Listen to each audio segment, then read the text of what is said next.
नमस्कार मित्रों। ध्यान की इस श्रृंखला में ईश्वर की ओर बढ़ने की इस श्रृंखला में हम और आगे बढ़ रहे हैं। मित्रों, लगातार एक ही बात आपसे कह रहे हैं कि ईश्वर की ओर देखिए और ईश्वर के साथ बैठिए। ये कोई बैठना ही और केवल देखना तक सीमित नहीं है मित्रों।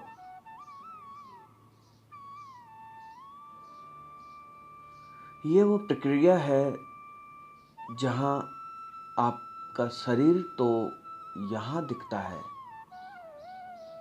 लेकिन आप यहाँ नहीं होते, क्योंकि जो मैं है वो ही ब्रह्म है।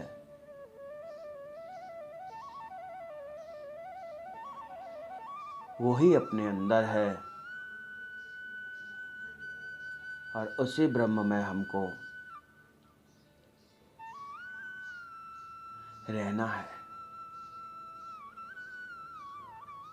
इस शरीर को मैं कहने वाले जो हम लोग हैं, वही दुखी हैं। असल में जो सच्चा मैं है वो वही है, परमपिता परमात्मा है, और वही हमारे अंदर है। मित्रों, आधुनिक युग के हिसाब से यदि हम इस बात को समझें तो एक प्रोजेक्टर की तरह भी देख सकते हैं।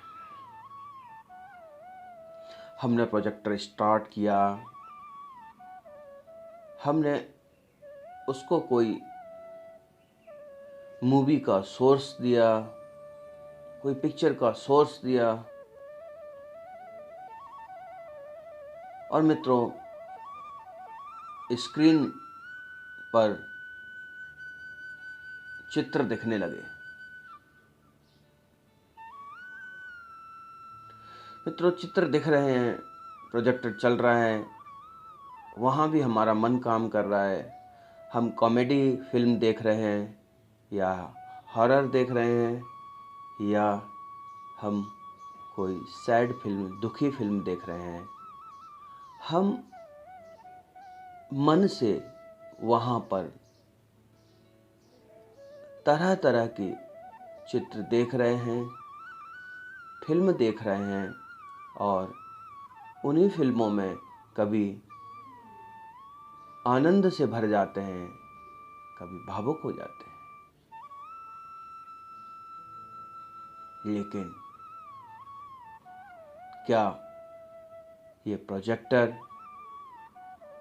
और मन से दिया हुआ उसके अंदर फिल्म का जो सोर्स है, क्या वो सत्य है? क्या वही चल रहा है? क्या उसी की ताकत से हमको फिल्म दिख रही है? मित्रों, नहीं। बड़ा सरल है। उसके पीछे की जो सत्ता है वो विद्युत है, इलेक्ट्रिसिटी है। यदि ये सब कुछ सुख का चित्र चलते चलते में अचानक लाइट गुम हो जाए, लाइट गुल हो जाए, इलेक्ट्रिसिटी ऑफ हो जाए, तो मित्रों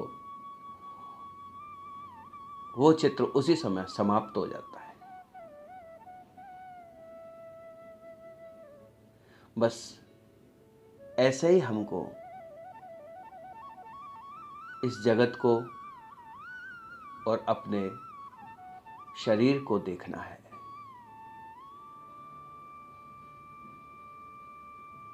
ये शरीर के आंखों में एक प्रोजेक्टर है, मन के अंदर फिल्मों का सोर्स है, सीडी है, कॉम्पैक्ट डिस्क है, दूसरी तमाम चीज़ें हैं, कैसेटें हैं। ये अपने मन से अच्छा बुरा सब करता रहता है। लेकिन ये समझ लो मित्रों, ना आँख में वो ताकत है जो अपनी सत्ता को संभाल ले, ना मन में वो ताकत है जो अपने आप को संभाले रखे, ना इस पूरे संपूर्ण शरीर के अंदर वो सत्ता है, ताकत है जो जब तक चाहे अपने आप को रख सके। तो फिर कौन है जो इसके पीछे है, जो इसको चलाता है? मित्रों, हम जो भोजन करते हैं अंदर अपने आप घुल जाता है, उसकी प्रक्रिया है। वो मुख में से ही उसके अंदर कुछ रसायन मिलना शुरू हो जाते हैं।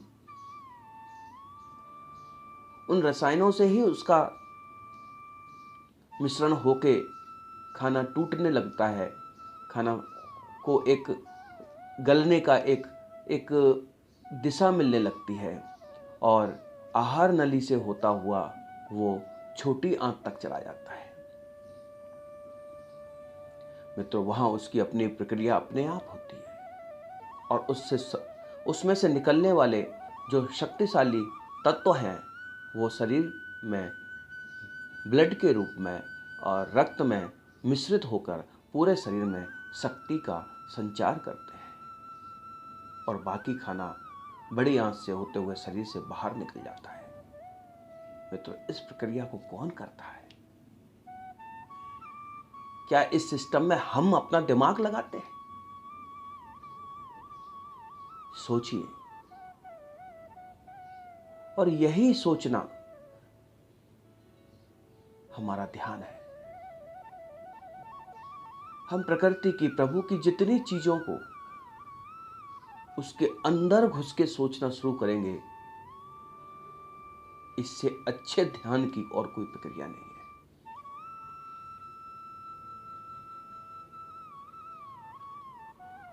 श्वास चल रही है, खाना पच रहा है, हम सो रहे हैं, अचानक अंदर रात के खाए हुए खाने के लिए कुछ पानी की कमी हो गई।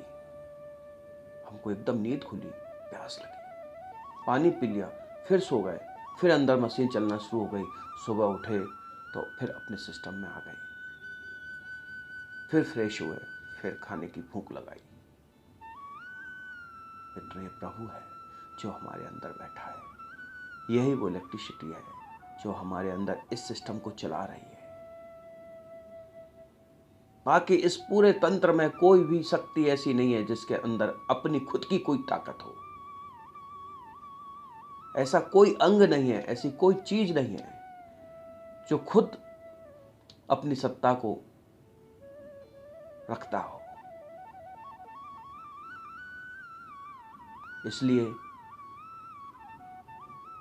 इस जगत की जो चीजें हैं, इस जगत की जो सत्ता है, इस जगत की जो चीजों को जिनके लिए हम रात दिन भाग रहे हैं, उस परम सत्ता को छोड़कर, उस परम सत्ता को भूलकर और उसको ना जानकर वो उसका कोई मोल नहीं है। वो फिजूल की है सारी चीजें। क्योंकि जैसी इलेक्ट्रिसिटी ऑफ होगी, ये दिखने वाली सारी सत्ता भी ऑफ हो जाएगी। इसलिए समझदार व्यक्ति के लिए सबसे पहला काम यही होना चाहिए, जो हमारे इस सिस्टम को चला रहा है, पहले हम उसको प्रणाम करें, उसको ध्यान करें।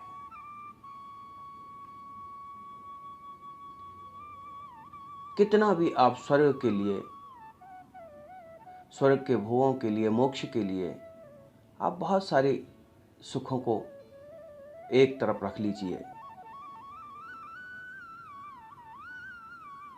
और सत्संग और ध्यान का सुख आप एक तरफ रख लीजिए। तुलसी बाबा तो यहां तक कहते हैं कि इस सत्संग और ध्यान रूपी जो एक क्षण है, वो स्वर्ग के और मोक्ष के सुखों से बहुत ज्यादा भारी है।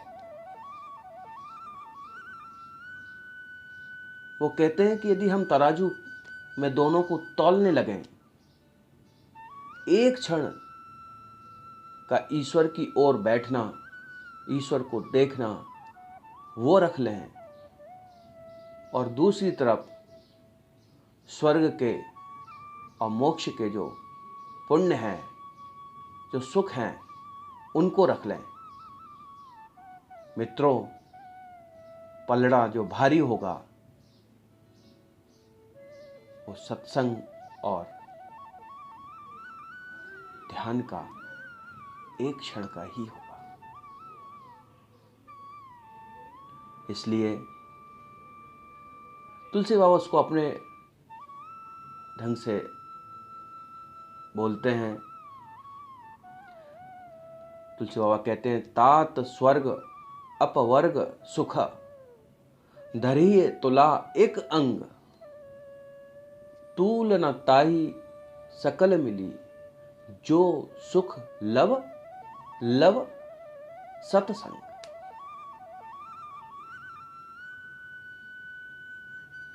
मित्रों, बहुत सारी बातें हैं।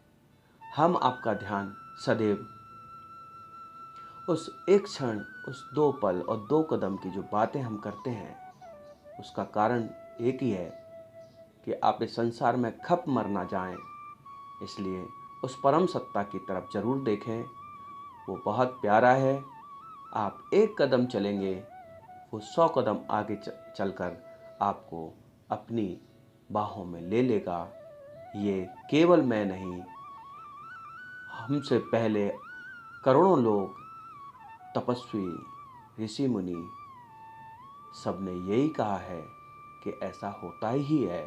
उसकी तरफ एक कदम चलने से वो 100 कदम आगे चलता है।